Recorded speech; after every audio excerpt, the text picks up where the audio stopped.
Welcome to another edition of EdTalks with my friend Naveen Kathuria. Naveen, welcome to EdTalks. Thanks for having me. Excited to chat. Yeah, you're such an interesting person. Tell us a little bit about yourself first, and then I'll get right into it on health and some health scare you had, like I've had. Yeah, absolutely. Again, my name is Naveen Kathuria. I'm a VP and market leader at IKS Health, born and raised in Michigan, been in healthcare for 20 years, been a management consultant, investment banker, been an attorney, and then got into building innovative technologies over the past 10 years to Yeah, really support providers and patients. You and I talked about that at dinner, but happy to dive in anything. yeah, no, and it's so cool, right? Because you got this lawyer chops, you got the investment banking chops, you got software, so it makes pretty interesting. And we had a great conversation. Yeah, we're just talking about health. We're two pretty healthy individuals, but like you almost died. Like, tell us about that. Like, how on earth does that happen to you look like you're 30, but how does that happen? Thank you for that compliment. I don't want to sensationalize anything, but I went through something pretty acute last year. Thought I was relatively healthy, focused on diet and exercise and lifestyle, and ultimately was taking a vitamin supplement that resulted in acute liver failure. So, sort of life stopped as it was, stopped in Yeah. its tracks. I was living in New York. I was CEO of a healthcare technology company, and I started to get really tired. And lo and behold, a lot of my blood markers were way off. Cholesterol was triple. A marker that I never knew about called bilirubin was at that point 5. It went up to 38. It's supposed to be below 1, and didn't really know what was the root cause of that.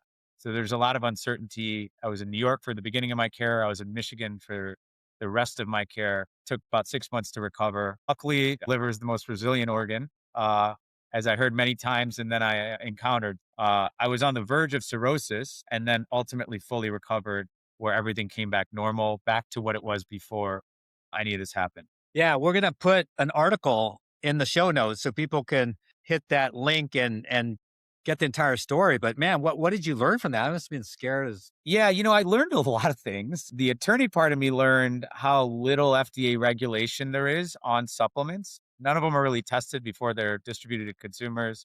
Consumers bear the burden or their doctors to report any issues. So that was on that end. And the other thing is I always just thought vitamins and supplements are healthy. And I wasn't taking too many, but generally if it makes me feel better, or if it's supposed to, I should yeah, take.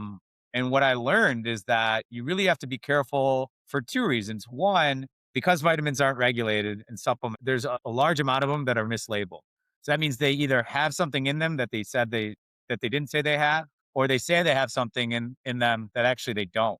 So an example is there's 6 brands that were selling creatine on Amazon that had 0% creatine in them. So if you think about that and you sort of amplify that into all supplements, yeah, 50% of supplements are mislabeled.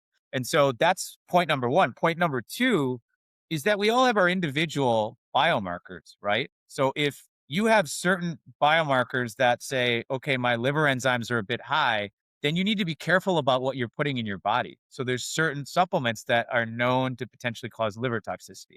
Turmeric's one of them. I'm Indian, so I know turmeric well.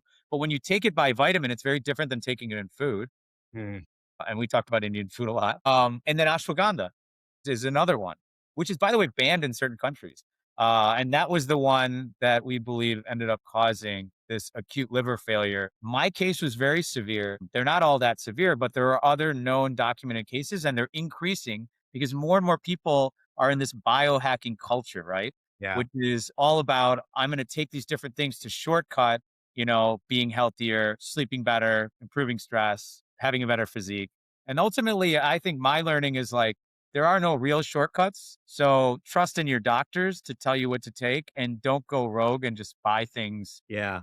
indiscriminately without researching if they're third party tested. Yeah. No, that's a good point. And the other one, Naveen, that you touched on is you got to be in charge of your health care. You got to be in charge of your health. Because if you would have waited and waited, for, some best practice, you could have been in even greater dire straits. But you took charge, and people should really take charge, not just understanding, right, their labels and the different things they're taking, but just the impact of their own health, and then charting that course. Don't, as much as we all love doctors and nurses and all that kind of stuff, at the end of the day, it's you got to take care of yourself. You're responsible for yourself. How did that?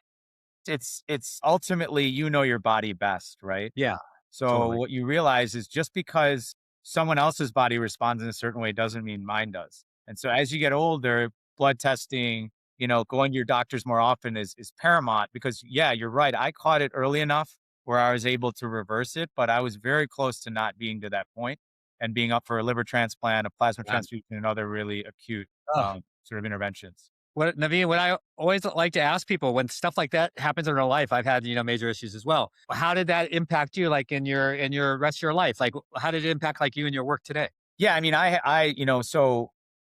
so when I got sick, I had to take step back from work entirely. And we talked about quotes. You have a lot of great quotes, and I have one that I really like, which is a healthy person wants many things, an unhealthy person wants one. So it allowed me to singularly focus on what do I really want to do, what impact do I want to have, who do I want to work with, and what problems do I want to solve? Healthcare has a lot of problems. I've been in it for 20 years, and so why I'm at where I'm at in terms of the organization, in terms of the mission, is that I saw how disjointed the healthcare ecosystem was. I started my healthcare in New York. I then went to Michigan. I was talking to hundreds of providers. Medical records weren't necessarily transferring, the charting, the notes. Providers have that burden right now. And so that's really what IKS is about, is reducing the chores, the administrative burden, and leveraging AI and then humans. Well, when I went through this journey, when I was scheduling my appointments, they didn't have my insurance information. I went to get an MRI on my liver when I was literally couldn't get out of bed. And they were like, come back in 3 days once we have your, insurance information logged and approved.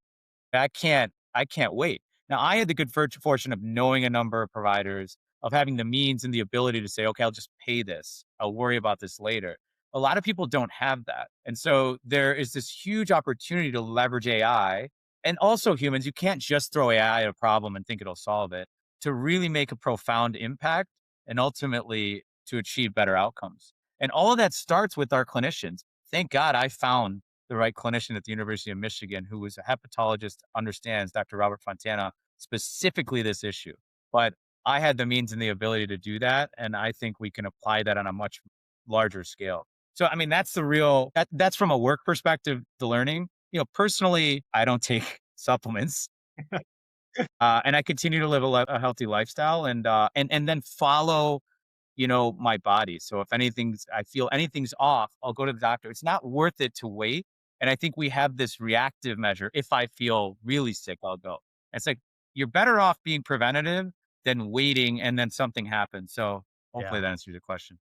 Yeah, and I mean that's a good word, and I'm glad you're being vulnerable and transparent to share with our audience because yeah, we have to take care of our bodies, and you have to do some research yourself. And ultimately, yeah, it impacts the way you think. I was talking to another friend who also had a near death experience, and it just brings a lot of clarity. Like you said, you're interested in one thing and brings a lot of clarity. And so it really focuses you in your personal life and definitely in your work life. You just want to be doing something that's really adding a lot of value to other people like you're doing today.